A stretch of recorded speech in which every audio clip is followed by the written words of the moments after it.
दोस्तों कहानी शुरू होती है और हमें एक स्कूल दिखाया जाता है जिसका कई सालों से रिजल्ट बहुत बुरा आ रहा था। मतलब कि यहाँ पर पढ़ने वाले सभी के सभी स्टूडेंट्स फेल होते जा रहे थे। अब इसी परेशानी के चलते स्कूल का प्रिंसिपल वहाँ के एकेडमी इंस्पेक्टर के साथ मीटिंग करता है। कहता है कि मुझे लगता है कि इस पूरे देश के बेवकूफ और नाकारा बच्चे मेरे ही स्कूल में पढ़ते हैं। हमने तो स्कूल के सबसे काबिल टीचर को उन्हें पढ़ाने के लिए रखा था, लेकिन यह गधे तो पढ़ना ही नहीं चाहते। अब इसी स्कूल पर एकेडमी का प्रेशर बढ़ने लगा था कि अगर इस साल 50 पर बच्चे पास नहीं हुए तो ट्रस्टी पैसे देना बंद कर देंगे और स्कूल को ताला लग जाएगा। तभी एकेडमी इंस्पेक्टर को एक आइडिया आता है और वो प्रिंसिपल से कहता है कि अगर हम देश के सबसे घटिया, वाहियात और गिरे हुए टीचर्स को काम पर रख लें तो उनसे परेशान होकर ये बच्चे अपने आप ही पढ़ने लग जाएंगे। जिसके बाद स्कूल में एंट्री होती है दुनिया के सबसे वाहियात टीचर्स की। ये सभी दिखने में टीचर्स कम और चोर, डाकू और क्रिमिनल ज्यादा लग रहे थे। अब क्लास शुरू होती है और वहाँ पर पहली टीचर आती है जिसका नाम था मिस ग्लेडियस। वो क्लास में आती है और कुछ भी पढ़ाने की बजाय बच्चों को चौक से मारने लगती है। कहती है कि तुम लोगों को पढ़ाने का कोई फायदा नहीं, तुम साले नल्ले और नाकारा हो। दरअसल मिस ग्लेडियस एक सठाई हुई बुढ़िया थी जिसे बच्चों को मारने में बहुत मजा आता था। इसी दौरान क्लास में जॉन नाम का एक लड़का आता है जो कि हमेशा क्लास में लेट ही आया करता था, लेकिन इस बार वो लेट हुआ था मिस ग्लेडियस की क्लास में, जिसके बदले उसके ऊपर जानलेवा हमला किया जाता है। जिसके बाद वो टीचर उसे कहती है कि अब अगली बार जो मेरी क्लास में लेट आया तो तेरा हाल इससे भी बुरा होगा। इसके बाद क्लास में दूसरे टीचर की एंट्री होती है जिसका नाम था पीटर पार्कर, जो कि एक नंबर का आलसी और नाकारा टीचर था। वे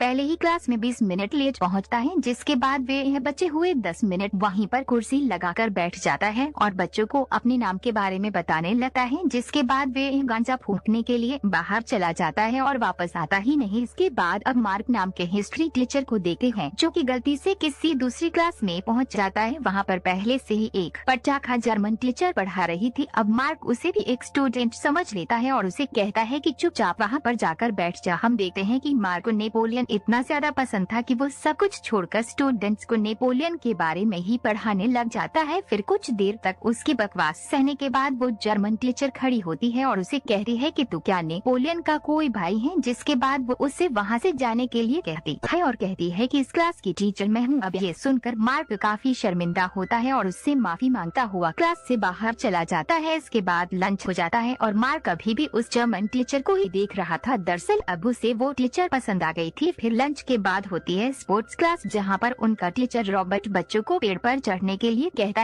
है कि अगर तुम इस पर चढ़ाई करना सीख गए तो आगे जाकर तुम अपनी मंजिल को आसानी से हासिल कर सकते हो। लेकिन जब इस दौरान काफी सारे बच्चे पेड़ से गिरकर अपने हाथ पैर तुड़वा लेते हैं तो रॉबर्ट उनको कहता है कि अगर तुम्हें कुछ हासिल करना है तो तुम्हें अपनी आप की कुर्बानी देनी ही होगी। इसके बाद बारी आती है सबकी फेवरेट टीचर मारिया की, जो कि इतनी ज्यादा खूबसूरत थी कि क्लास के सभी बच्चे उसे ही देखते रहते थे और जब वो पलटते थी तो उसको देखकर बच्चे नीचे गिर जाते थे। इसी दौरान जॉन फिर से क्लास में लेट आता है और अपनी नई टीचर को देखकर सोचता है कि भाई ये कितनी खूबसूरत है। लेकिन फिर अगली क्लास होती है फिलोसफी की, तभी विल नाम का एक टीचर वहाँ पर आता है और अपना कोट उतार कर एक बच्चे के सिर पर डाल देता है और उसे कहता है कि आज से तुम कोट हैंगर हो। जिसके बाद वो फालतू की बिना सिर पैर वाली बातें करके वहाँ से चला जाता है। फिर शुरू होती है केमिस्ट्री की क्लास, जहाँ पर एक आया है टीचर जिसका नाम आइंस्टाइन था। वो खुद को आइंस्टाइन का बाप समझता था। वो खुद को जीनियस दिखाने के चक्कर में वहाँ पर रखे सभी केमिकल्स को एक कर देता है, जिससे पूरे कमरे में झाग फैल जाता है। फिर स्कूल खत्म हो जाता है और मार्क जर्मन टीचर से मिलकर उसे फिर से माफी मांगता है। जिसके बाद वो उसे गोद में उठा लेता है और कहता है कि चलो कहीं घूमने चलें, लेकिन वो टीचर उसे गालियाँ देकर वहाँ से चली जाती है। अब ये सातों टीचर्स पूरे हफ्ते बच्चों को ऐसे ही उल्टे सीधे तरीकों से पढ़ाते हैं, जिसके चलते बच्चों के पेरेंट्स स्कूल में शिकायत लेकर पहुँच जाते हैं। कोई कहता है कि केमिस्ट्री टीचर ने मेरे बच्चों के बाल जला दिए, तो कोई कहता है कि स्पोर्ट्स टीचर ने मेरे बच्चे के पिछवाड़े की हड्डी तोड़ डाली। अब भी सबसे तंग आकर प्रिंसिपल सीधा एकेडमी इंस्पेक्टर को कॉल लगाता है, लेकिन उस इंस्पेक्टर को स्कूल की कोई परवाह नहीं थी और उसी ने ही इन टीचर्स को यहाँ पर बुलाने का ये घटिया आइडिया दिया था। लेकिन अब उसके बिहेवियर से प्रिंसिपल को शक होने लगता है कि जरूर कुछ तो गड़बड़ है। जिसके बाद अगले दिन से प्रिंसिपल ये सारा मामला अपने हाथ में ले लेता है और ये सब ठीक करने की कोशिश करने लगता है। वो क्लास में जाकर चॉक्स को एक टेबल से चिपका देता है ताकि मिस ग्लेडियस उनसे बच्चों को न मार सके। अब वो टीचर चौक की जगह डस्टर को फेंक कर मारने लगती है, लेकिन उसमें लगे स्प्रिंग की वजह से वो वापस आकर उसके ही मुंह पर लग जाता है। इसके बाद जब पीटर की क्लास की बारी आती है तो वे अपनी कुर्सी निकाल कर वहाँ पर आराम से बैठने लगता है, लेकिन तभी उसकी कुर्सी के नीचे एक जोर का धमाका होता है। आगे जब वह सुट्टा मारने के लिए क्लास से बाहर जा रहा था कि तभी घड़ी के पीछे लगे स्पीकर से प्रिंसिपल की आवाज आने लगती है। वो कहता है कि अभी टाइम पूरा नहीं हुआ, इसलिए अपना पिछवाड़ा टिका कर चुपचाप यहीं बैठे रहो। फिर जब बारी आती है नेपोलियन के सबसे बड़े फैन मार्क की, तो प्रिंसिपल उसकी क्लास में प्रोजेक्टर के जरिए एक दूसरा चैप्टर लगा देता है ताकि उसे बार बार यह पता चलता रहे कि आखिर उसे पढ़ाना क्या है। इसके बाद आता है केमिस्ट्री टीचर आइंस्टाइन, जो कि फिर से कुछ न कुछ कांड करने ही वाला था, लेकिन इस बार प्रिंसिपल वहाँ पर पानी को छोड़कर बाकी सभी केमिकल्स पर ताला लगा देता है। फिर बारी आती है सबकी फेवरेट टीचर मारिया की, जिसकी क्लास में अटेंडेंस हमेशा फुल ही रहती थी, लेकिन बच्चों का ध्यान अपने गोल पर नहीं बल्कि मारिया के हॉल पर था, जिसका तोड़ निकालने के लिए प्रिंसिपल उसकी क्लास से हीटर ही निकाल देता है ताकि मारिया पूरे कपड़े पहनकर आए और बच्चों का ध्यान वापस अपने गोल की तरफ हो जाए। वही मार्क कभी भी जर्मन टीचर को पटाने की कोशिशों में लगा हुआ था। तभी बाकी की टीचर उसे ज्ञान देते हैं कि जब भी वो उसके पास जाए तो उसे इग्नोर करने लगे, और अगर वे ऐसा कर देता है तो जर्मन टीचर खुद ही उसके प्यार में पागल हो जाएगी। अब मार्क उसकी बात मान लेता है और स्कूल के बाद अपने कपड़े उतार कर वो उसके सामने आता है और स्टाइल मारने लगता है, जिसके बाद वो उसे डेट पर चलने के लिए पूछता है तो जर्मन टीचर उसे साफ मना कर देती है। अब ऐसे ही काफी दिन बीत जाते हैं और ये साल खत्म होने को आता है। सभी टीचर्स काफी परेशान लग रहे थे क्योंकि प्रिंसिपल की वजह से वे सभी अपने मन की नहीं कर पा रहे थे। फिर जब ऑफिसर वहाँ पर चेक करने आता है तो टीचर्स उसे बताने लगते हैं कि ये प्रिंसिपल हमें कुछ नहीं करने देता, जिसको सुनकर ऑफिसर कहता है कि ये प्रिंसिपल टीचर्स के मामले में कुछ ज्यादा ही उंगली कर रहा है, इसलिए अब से टीचर्स को खुली छूट है कि वो जो करना चाहे वो कर सकते हैं। अब ये सुनते ही उन टीचर्स के मजे हो जाते हैं, जिसके बाद सबसे पहले मार्क खुद नेपोलियन बनकर अपनी पूरी क्लास को उसका फैन बना देता है। वहीं वो आलसी टीचर पीटर तो क्लास में बैडी बांध देता है और उसी पर लग कर एंजॉय करता है। उधर मिस ग्लेडियस की क्लास में जब जॉन एक लड़की के बाल खींच देता है तो मिस ग्लेडियस गुस्से में आकर उस लड़की के बाल ही काट देती है। अब क्योंकि सारे टीचर्स को सब कुछ करने की आजादी मिली हुई थी तो अब इसमें प्रिंसिपल भी कुछ नहीं कर सकता था। उधर केमिस्ट्री की क्लास में भी आइंस्टाइन इधर उधर का सामान मिलाकर कुछ न कुछ करता रहता था। उधर फिलॉसफी का टीचर विल तो स्कूल के सभी स्टूडेंट्स को नंगा होकर घूमने के लिए कहता है ताकि वो प्रकृति के असली रूप को समझ सके। अब धीरे धीरे इन टीचर्स के बारे में आसपास के दूसरे स्टूडेंट्स को भी पता चल गया था। फिर जब उन्होंने देखा कि यहाँ पर एक खूबसूरत मैडम है, बम बनाने वाला एक टीचर है और लड़कियों को नंगा घुमाने वाला एक फिलॉसफी टीचर है, तो ये सब सुनकर वो बाकी के स्टूडेंट्स भी छुप छुप कर उनके स्कूल में आने लगे। अब धीरे धीरे वहाँ पर इतने बच्चे आने लगे कि क्लास में खड़े होने तक की भी जगह नहीं थी। वहीं बच्चों के भी मजे थे क्योंकि उन्हें वहाँ पर पढ़ाई को छोड़कर बाकी सब कुछ करने को मिल रहा था। इसी के साथ वो गधे टीचर्स भी फेमस होते जा रहे थे, लेकिन वहीं मार्क अभी भी उस जर्मन टीचर के पीछे कुत्ते की तरह पड़ा हुआ था। एक बार तो वो घोड़े पर राजकुमार बनकर उसे प्रपोज करने भी पहुंच गया, लेकिन उसका ये प्लान उल्टा पड़ गया क्योंकि वह घोड़ा अपने ऊपर गधे को बैठा देकर वहाँ से भाग जाता है। अब कुछ ही दिनों में एग्जाम्स भी शुरू होने वाले थे तो स्कूल में बाहर के बच्चों को आने से मना कर दिया जाता है। इसके बाद सभी बच्चों का एक मॉक टेस्ट लिया जाता है ताकि उनकी तैयारी के बारे में पता चल सके, लेकिन फिर जब रिजल्ट आता है तो इस बार भी सारे के सारे बच्चे फेल हो जाते हैं। अब इन टीचर्स को समझ नहीं आ रहा था कि इतनी अच्छी पढ़ाई के बाद भी ये बच्चे फेल कैसे हो गए। तभी प्रिंसिपल गुस्से में एकेडमी इंस्पेक्टर पर ही बरस पड़ता है और उसे कहता है कि तुम्हारे इस घटिया आइडिया के चलते हमारी हालत और भी बुरी हो गई। लेकिन तभी वो इंस्पेक्टर कहता है कि मैं तो कभी चाहता ही नहीं था कि स्कूल के बच्चे पास भी हो, क्योंकि वो प्रिंसिपल को निकाल कर खुद प्रिंसिपल बनने की प्लानिंग कर रहा था। उसे पहले ही पता था कि ये टीचर यहाँ पर कुछ पढ़ाने नहीं वाले, इसीलिए ही तो इसने उनको काम पर रखा था। इसी दौरान हम देखते हैं कि मार्क इनकी सारी बातें छुपकर सुन लेता है और भागकर बाकी की टीचर्स को सबको सच बता देता है। फिर जब उनको पता चलता है कि वह फ्रांस के सबसे घटिया टीचर माने जाते हैं तो वे फैसला करते हैं कि अब से वे सब कुछ ठीक कर देंगे। फिर मार्क टेस्ट पेपर चुराने का प्लान बनाता है ताकि सभी बच्चे चीटिंग करके पास हो जाएं, क्योंकि इतने से वक्त में वो उन्हें नहीं पढ़ा सकते थे। जिसके बाद सभी मिलकर इस मास्टर प्लान की तैयारी करने लगते हैं। फिर एक दिन सारे टीचर मिनिस्टर के ऑफिस से बाहर हो रहे दंगों में जाकर शामिल हो जाते हैं और फिर जब पुलिस उन्हें दबोच नहीं आती है तो मिस ग्लेडियस वहीं जमीन पर लेट जाती है, जिससे किसी का भी उस पर ध्यान नहीं जाता। फिर मिस ग्लेडियस और पीटर ऑफिस से बाहर पहरा देते हैं और उसके बाकी के साथी चुपके से ऑफिस के अंदर घुस जाते हैं। वहीं मारिया अपनी सुंदरता से गार्ड को फंसा लेती है, जिस बीच बाकी की टीचर्स चुपके से उस कमरे में पहुंच जाते हैं जहां पर होने वाले एग्जाम के पेपर्स पड़े हुए थे। लेकिन प्रॉब्लम यह थी कि जिस जोड़ी में वो पेपर्स रखे थे उसे खोले कैसे हैं। हैं। फिर वो सभी अपना दिमाग चलाते हैं और मिनिस्टर के इलेक्शन जीतने वाली रथ को तिजोरी में लगा देते हैं, जिससे वो तिजोरी खुल जाती है। फिर अगले दिन सभी बच्चों का एक दूसरा टेस्ट होता है, पर अब क्योंकि टीचर्स ने तो उन बच्चों को पेपर्स पहले ही दे दिए थे, इसके बावजूद भी वो सारे बच्चे फेल हो जाते हैं क्योंकि वो गधे गलती से दूसरी क्लास के पेपर चुरा लाए थे। लेकिन फिर भी वो बच्चे इस बात को अप्रिशिएट होने में सिर्फ 2 ही हफ्ते बाकी थे और सभी बच्चे बहुत ज्यादा डरे हुए थे। वहीं डर के मारे मार्क प्रिंसिपल को अपना इस्तीफा दे देता है क्योंकि अगर वह अपना पूरा जोर भी लगा ले तब भी वे उन बच्चों को पास नहीं करा सकता। फिर जब वो निराश होकर स्कूल से जा रहा होता है तभी वहाँ पर जर्मन टीचर आ जाती है और उसे मोटिवेट करने लगती है। वो कहती है कि तुम्हें ऐसे हार नहीं माननी चाहिए, बल्कि नेपोलियन की तरह तुमको मुश्किलों का डटकर सामना करना चाहिए। अब उसकी ये बातें सुनकर मार्क में जोश आ जाता है, जिसके बाद वो स्कूल की छत पर जाता है और सभी टीचर्स और स्टूडेंट्स को नेपोलियन की कहानी सुनाकर उन्हें पूरी मेहनत करने के लिए मोटिवेट करने लगता है। फिर कुछ दिनों बाद फिलॉसफी टीचर दारू पीकर बच्चों को पढ़ाने जाता है ताकि उसका दिमाग थोड़ा क्लियर रहे। वहीं मिस ग्लेडियस की क्लास में बच्चे हेलमेट पहनकर आने लगे थे ताकि किसी को कोई चोट न लगे। दूसरी तरफ रॉबर्ट भी बच्चों को अच्छे से ट्रेनिंग देने लगा था। फिर 3 महीने बाद जब उनके एग्जाम का रिजल्ट आता है तो सभी ये देखकर शॉक्ड हो जाते हैं कि इस बार 49 पर बच्चे पास हो गए थे, लेकिन क्योंकि टारगेट स्कोर 50 पर का था तो टीचर सभी भी यहाँ पर नाकामयाब रहे थे, जिसके चलते अब स्कूल को बंद करना होगा। उधर एकेडमी इंस्पेक्टर अपनी जीत को सेलिब्रेट कर रहा था, जिसके बाद वे सभी को अपने प्लान के बारे में बताने लगता है। लेकिन इसी दौरान स्कूल के प्रिंसिपल को एक लेटर मिलता है जो कि सब कुछ बदल कर रख देता है। उसमें लिखा था क्योंकि जॉन स्कूल में लगातार फेल हो रहा था इसलिए उसे स्कूल से निकाल दिया गया है। इससे फेल हुए बच्चों में एक बच्चा कम हो जाता है और अब पूरे 50 पर बच्चे पास हो जाते हैं। अब ये देखकर सभी खुश हो जाते हैं और जॉन को कंधे पर उठाकर नाचने लगते हैं। इसके बाद सभी टीचर्स को उस स्कूल से जाने की परमिशन भी मिल जाती है, लेकिन अब वो यहीं पर रहकर बाकी के बच्चों को भी पढ़ाने का फैसला करते हैं। वहीं एकेडमी इंस्पेक्टर को नौकरी से निकाल दिया जाता है और मार्क को उसका सच्चा प्यार यानी कि जर्मन टीचर भी मिल जाती है। और दोस्तों, इसी के साथ ये कहानी यहीं खत्म हो जाती है।